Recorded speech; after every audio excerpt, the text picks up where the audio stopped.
समय लोग बूथ लूटना ही बूथ मैनेजमेंट समझते थे। तो ऐसे मूर्ख लोग क्या कहेंगे उस पर ज़्यादा हमको ध्यान नहीं देना है। हाँ, लेकिन एक बात इनसे पूछिएगा कि उस दिन खिलाफ बोलने के लिए इनके पास कोई शब्द नहीं है। ना हम कमीशन लेते हैं, ना हम गुंडई करते हैं, ना हम रंगदारी करते हैं, ना ही किसी ठेकेदार को हम परेशान करते हैं। कहते थे कि ये लोग अपने मंत्री पिता का प्रभाव का इस्तेमाल करके कॉलेज से एग्जाम वाला कॉपी ही बाहर निकलवा लेते थे। जो परीक्षा का आंसर शीट होता था ये लोग कॉलेज से बाहर निकलवा लेते थे। आपके लाख आतंक राज कहिए या हमको आतंकवादी कह दीजिए, हम अपने लक्ष्य से भटकने वाले नहीं है। जो हमारा लक्ष्य है हम उसी के लिए संकल्पित हैं, उसी दिशा में कार्य करेंगे। और बाकी हमारे पिताजी की हत्या में जो थोड़ा सा भी योगदान दिया है ना, उसका हिसाब हम बहुत अच्छे से करेंगे। विधायक जी का एक बयान आया है और आपको आतंक राज का युवराज घोषित किए हैं। देखिए, ये युवराज, राजा, महाराजा उनकी मानसिकता को दर्शाता है। हम लोग लोकतांत्रिक व्यवस्था में विश्वास रखते हैं और लोकतंत्र में आम जनता ये युवराज और राजा महाराजा जैसे चीज़ों की कोई संज्ञा और स्थान नहीं है। और जहाँ तक बात है, सच में अगर वो हमको आतंक राज का युवराज मानते तो इस तरह का स्टेटमेंट देने का वो हिम्मत नहीं करते। अरे क्राइम आप करवाइएगा, हत्या आप करवाइएगा, आतंक राज का चोला हमारे ऊपर मढ़िएगा। किससे छुपा हुआ है कि जंगल राज्य पूरे बिहार में फैला हुआ था। उस समय इनके पिताजी उस सरकार में मंत्री थे। अपराधियों की शरण में वो सरकार चलती थी। उस समय मंत्रिमंडल अपराधियों से बोलकर तय किया जाता था। शहाबुद्दीन और साधु यादव जैसे गुंडे बिहार के आरजेडी के बूथ मैनेजमेंट के किंग हुआ करते थे। बूथ जिसको हम लोग मैनेजमेंट सभ्य भाषा में कहते हैं। उस समय लोग बूथ लूटना ही बूथ मैनेजमेंट समझते थे। तो ऐसे मूर्ख लोग क्या कहेंगे उस पर ज़्यादा हमको ध्यान नहीं देना है। हाँ, लेकिन एक बात इनसे पूछिएगा कि वो दिन भूले नहीं ना है जब आपके पिताजी यहाँ छात्र राजनीति में सक्रिय थे और एगो नवादा का शर्मा जी थे भूमियार कास्ट वाले, उनको किस तरह हत्या करवा के आप लोग फेंकवा दिए थे नाला रोड में। पुरानी बातों में मत जाइए, कहेगा चिट्ठा उखाड़ देंगे, भूलिए मत। और आतंक राज का युवराज, अरे ठीक है पिताजी नहीं है हमारे, नहीं तो पिताजी अगर रहते तो आपके जैसे कई एक पीढ़ी वाले युवराज घर से बाहर नहीं निकलते।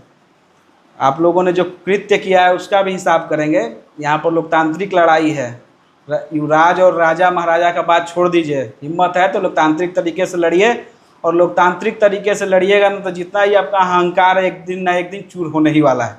शाहपुर की जनता का आशीर्वाद जो हमको मिल रहा है, हमारे खिलाफ बोलने के लिए इनके पास कोई शब्द नहीं है। ना हम कमीशन लेते हैं, ना हम गुंडई करते हैं, ना हम रंगदारी करते हैं, ना ही किसी ठेकेदार को हम परेशान करते हैं, ना ही हम उनकी तरह नॉन ग्रेजुएट हैं। एक नया टर्मिनोलॉजी खोज कर लाए आतंक राज का युवराज। ठीक है भाई, पॉलिटिकल ओपोनेंट है, वो हमारा तारीफ तो करेंगे नहीं, वो तो कभी नहीं बोलेंगे कि हम नॉन ग्रेजुएट हैं और वो एक इंजीनियर हैं। ये बात तो वो कहेंगे नहीं। जो जैसा व्यक्ति रहता है उस वैसे ही उसके तरफ से स्टेटमेंट का भी एक्सपेक्ट किया जाता है। और आतंक राज और ये सब राज और जंगल राज का अनुभव इनको ज़्यादा है।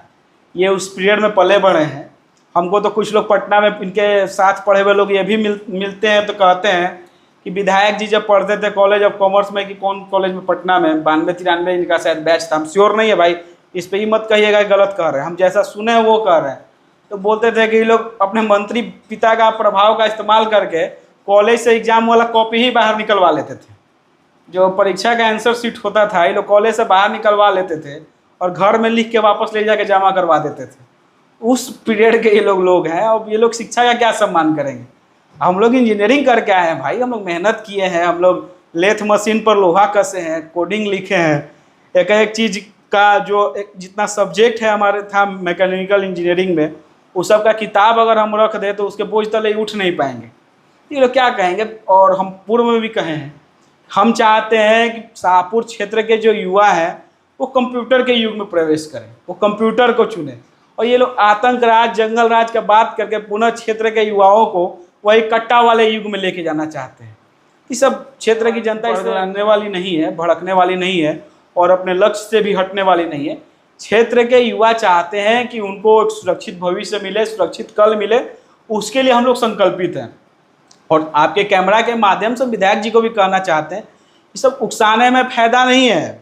चुनाव लड़ लिया जाए, बाकी तो हिसाब आपसे किया ही जाएगा, समय का इंतजार कीजिए। राजनीतिक लड़ाई हम लड़ना चाहते हैं और कोई लड़ाई नहीं लड़ना चाहते। आपके लाख आतंक राज कहिए या हमको आतंकवादी कह दीजिए, हम अपने लक्ष्य से भटकने वाले नहीं है। जो हमारा लक्ष्य है हम उसी के लिए संकल्पित हैं, उसी दिशा में कार्य करेंगे। और बाकी हमारे पिताजी की हत्या में जो थोड़ा सा भी योगदान दिया है ना, उसका हिसाब हम बहुत अच्छे से करेंगे। समय का इंतजार कर लीजिए।